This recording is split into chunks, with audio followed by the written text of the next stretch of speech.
I had to post a follow-up for the reactions to me disclosing my diagnosis. Just wanted to say that was honestly, it was fucking awesome. I was pretty scared before I posted it. Wasn't sure whether I should do it or not.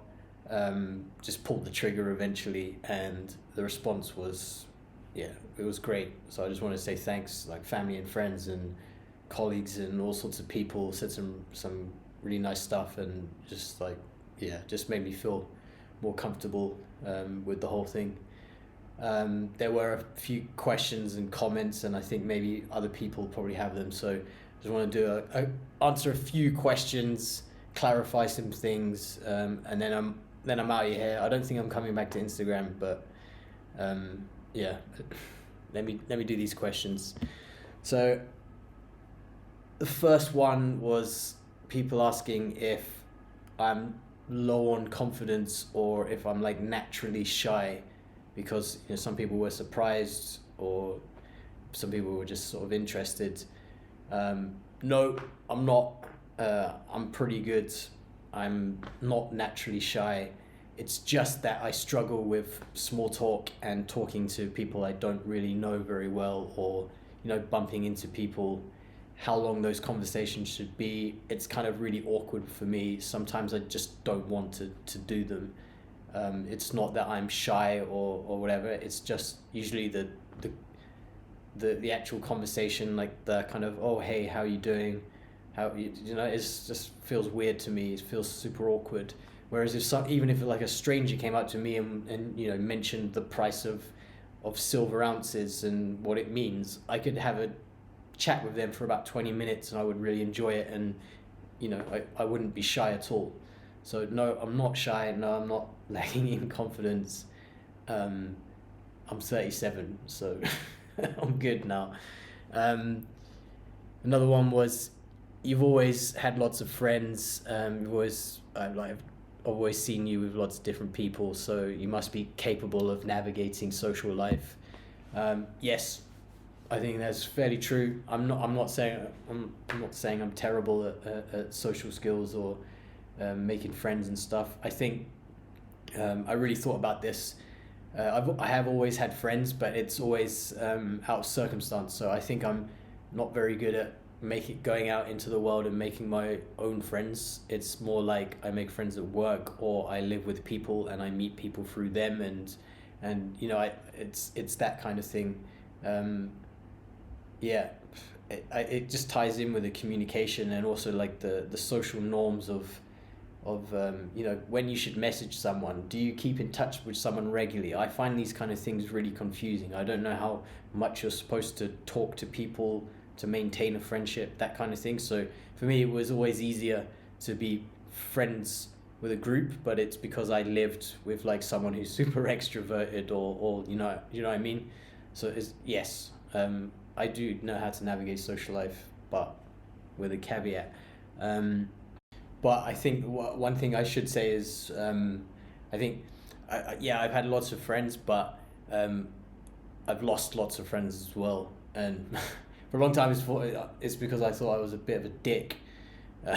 Maybe I am. Whatever.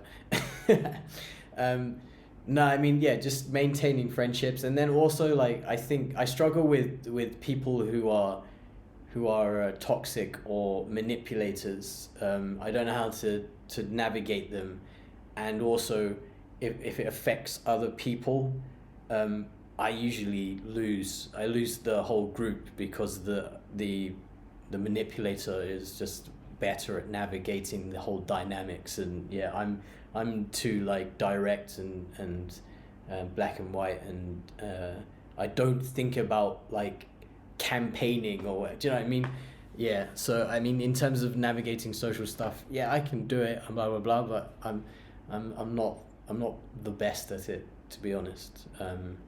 But hey, Bitcoin. This one made me laugh. Can you recall numbers and do quick maths and that kind of thing? I think it's because like TV shows and movies, whenever they show someone on the spectrum, it's like Sheldon Cooper or the Good Doctor or Rain Man, or these kind of characters, and those people are like, either I think Sheldon's like a genius, or like the other two are like savants in something. So I think the good doctor can picture like in the inside of the human body to help him with surgery, that kind of stuff.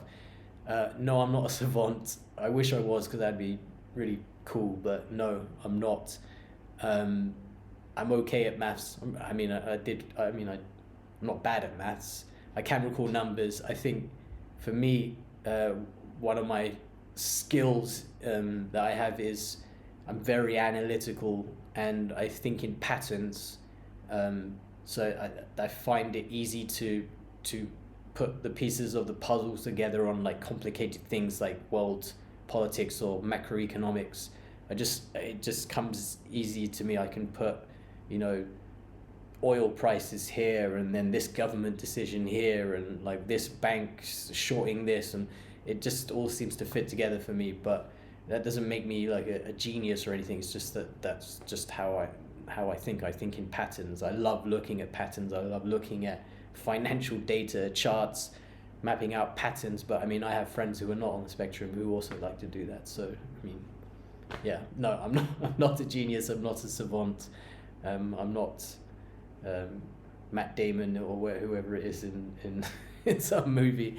One is, do you think that another question is, do you think that there's a danger of letting this define you?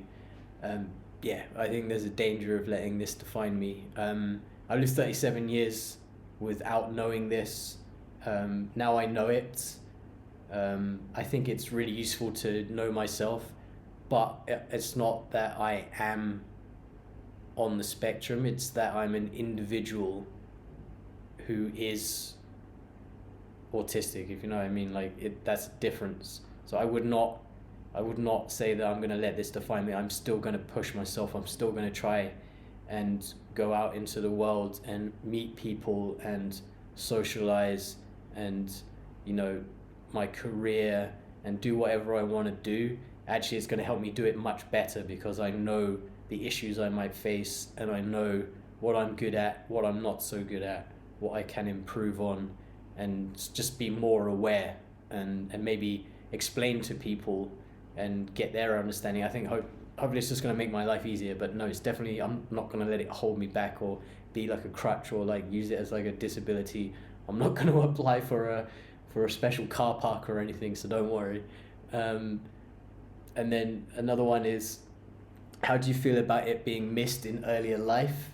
I feel absolutely fine about it. I've had no regrets about it, to be honest, and I'll tell you why. I grew up in the late 80s into the 90s, and the understanding of this was really much less. The science and all of that has exponentially increased over those 30-40 years. So really, my level is very high functioning, very good at communication and talking, very good at masking. I was an intelligent little boy basically, so it's no wonder that it didn't get picked up on. So yeah, no. How I feel about it, it would have been nice to have known much earlier, but it is what it is, and I don't hold it against anyone, teachers or schools or whatever. Nah, it's not possible. I think it's the people getting diagnosed back then were like really, really obvious people. The ones like me were just seen as naughty or uninterested or sensitive or whatever. So it's what it is. Yeah. No, that's it, man. I'm not going to keep posting about this. I'm not going to let it define me. But yeah, no, cheers. Thanks for watching the video, and thanks for all the comments, and keep asking questions if you still have questions. And I can share some playlists and stuff. There was one more actually, I forgot. I've had a few people sort of come and say, I kind of recognize myself in some of those traits. And I think the answer to this is that you're probably not on the spectrum. you have to have it be in all three groups, so the communication, the social dynamics, and then the repetitive behavior and like sensitivities, like the sensory sensitivities. But what I can say is there's a talk by a professor called Francesca Hefe, something like that. I can share the video link. But she basically explains that like autism is genetic, it's in the human genome. And so people can have autistic traits because it's in the DNA, but it can be only like one or two things. So like you know, someone could be really good socially, but then they really need routines, like they eat the same meals all the time. And when it comes to me, it just means that like passed through the DNA, the genetics of, you know, my ancestors, it's come together to produce me with enough of those genes in the right combination to have me on the spectrum. I think there is like another type of autism that is like way more defined, and it's like it's quite rare, but that's like you are maxed out on all of the traits and that, you know, you really suffer. But for me, it's just like a combination of a bunch of the traits, and it's meant that I am in each of those diagnostic groups. But other people may have some traits of autism. They might be a little bit autistic, but it's not that you would be able to call yourself on the spectrum because you have to meet the diagnostic criteria. But it just means that like, you might have some traits. It might be in your DNA for that, and maybe, you know, as your generations keep going, your progeny, you know, further down the line, your great grandchild might have the combination mixed with the whichever DNA is coming into your family, might end up with the combination to also be on the spectrum. It just so happens that that's what happened to me when I was born. So yeah, not going to keep waffling on. Thank you. Cool.